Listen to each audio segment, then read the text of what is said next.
Juan Kapitulo 6, versikulo 35. Si Jesus miingon kanila, "Ako mao ang pan nga naghatag sa kinabuhi. Ang muari kanako dili nagayod gutomon, ug ang mutuo kanako dili nagayod uhawon."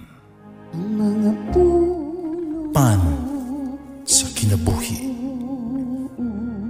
maglikon unta sa mong pagtuo o gagaka kami sa pagtuman sa imong mahal nga kasuguan.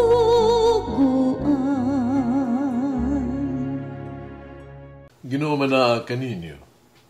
Santos ng Ebanghelyo sumala ni San Mateo. Sa pagsulod ni Jesus sa Cafarnaum, usa ka opisyal nga Romanhon, mitagbo kaniyag, napakitabang. Siya miingon, "Sir, nasakit ang akong sulugoon, at tuwa sa balay naghigda." Dili siya makalihok o nag-antos mag-ayo. Si Jesus miingon, "Wato ako, ayuhon ko siya." Opisyal mitubag, "Ayo lamang pag-ato, sir. Kadila ako angay, magpadayon kanimo sa akong balay. Isulti lamang, umamaayo ako ang sulugoon." Ako mismo ubos sa pagbuot sa labang nga opisyal. Aduna ako'y mga sundalo nga ubos ako ang pagmando. Kung suguon ko kining tawhana paglakaw, mulakaw siya. O kung suguon ko kanang tawhana pag-ari, muari siya. Suguon ko ang akong ulipon sa pagbuhat o bisan unsa, bubuhat siya.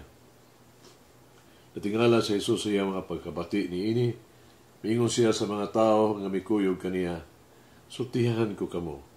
Wala ako makitag pagtuo dinhi sa Israel kasama kadako ni ini." Hinundumi kini. Daghang o mga abot gikan sa sidakan o sa kasadpan. O magkigsalo kang Abraham, kang Isaac o kang Jacob dito sa gingharian sa langit. Ang Ebanghelyo sa Ginoo. Pasalamati ang Ginoo kay siya maayo, ang iyang gugma mulungtad hangtod sa kahangturan. Pasalamati ang Diyos sa tanang mga Diyos, ang iyang gugma malungtaron.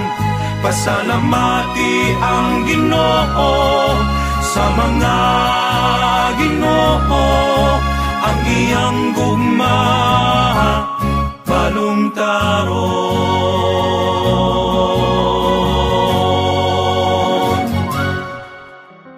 Panahon na usab sa Adbyento, panahon sa pagpahinumdom sa unang pag-anhi ni Kristo.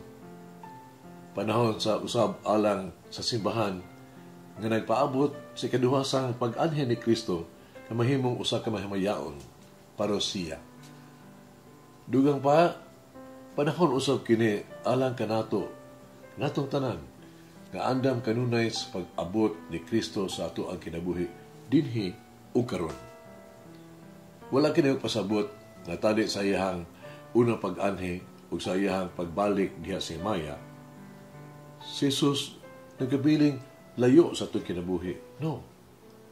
Siya moabot sa itong kinabuhi bisan unsang orasa. Bisan asa kita o bisan unsang pag-iha na gusto niya. Kitang tanang nahibalo nga ang sukaranang na orason nga numiani siya sa kalibutan tungod kay siya nahigugma kanato. Kay higugma sa Dios pag-ayo ang kalibutan, ipadala niya ang iyang bugtong nga anak. Siya nahigugma kanunay nagtinguha nga masuod siya sa iyang hinigugma. Siya nahigugma mga kaplag kalipay sa pagbati, pagbisita sa iyang hinigugma. Si Jesus nga nahigugma kanato, gusto yung masuod kanato. Ato ablihan karon ato ang mga mata o kasing-kasing sa iyang presensya sa tuang kinabuhi karon. Gusto niya nga moanhi kita. Maranata, umari ka, Ginoong Jesus. Sa Ebanghelyo karon, gusto ni Jesus nga moanhi, uman ka nato. Ug ayuhon ang ulipon sa usa ka senturyon na naghigda na sa balay sa nga paralitiko. Siya miingon, moadto ako haron ayuhon ko siya. Sa itong mga gutlo sa kasubanan, kahuang kasakit o kasamok, sakit o kahigawad o kung kita makasala. Gusto usab ni Jesus nga muduol ka nato o ayuhon kita. Gusto niya nga ayuhon o ibalik kita sa ito ang pagkaguba. Awan ang problema, mutuwag ba kita kaniya kung moabot na ang mga bagyo sa kinabuhi. Ang uban mo dangop gani pamaagi, no?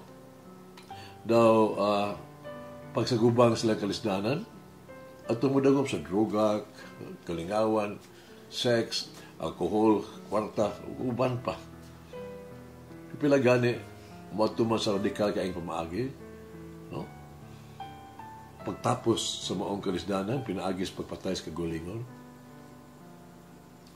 Ginoo, usahay, dili sa iyon ang kinabuhi. Yan hika arong pagluwas ka namo. Umari ka, ug uban ka namo sa moong pagkibisog ni kinabuhi. Mag-ampo kita. Ginoong Jesus magtutudlo sa kahayag ug sa kangit-ngit. Padalangin mong bala ang Espiritu sa muang pagpangandam alang sa Pasko. Kami, na daghang kaayog buhaton, mangita o hilom ng mga lugar para makadungog sa imong tingog kada adlaw. Kami nga nabalaka sa daghang mga butang, nagpaabot sa imong pag-abot sa among taliwala. Kami, nga panalanginan sa daghang paagi, nangandoy, nga hapit, nga hingpit ni kalipay sa imong gingharian. Kami, kansa mga kasing-kasing, mabugat, nangita sa kalipay sa imong presensya. Kami imong katawhan na naglakaw sa kangit-ngit, panangita sa kahayag. Kanimo ingon kami, umari ka, Ginoong Jesus. Amen. O Mary, lead me the way of humble faith, so that I may know the peace of God.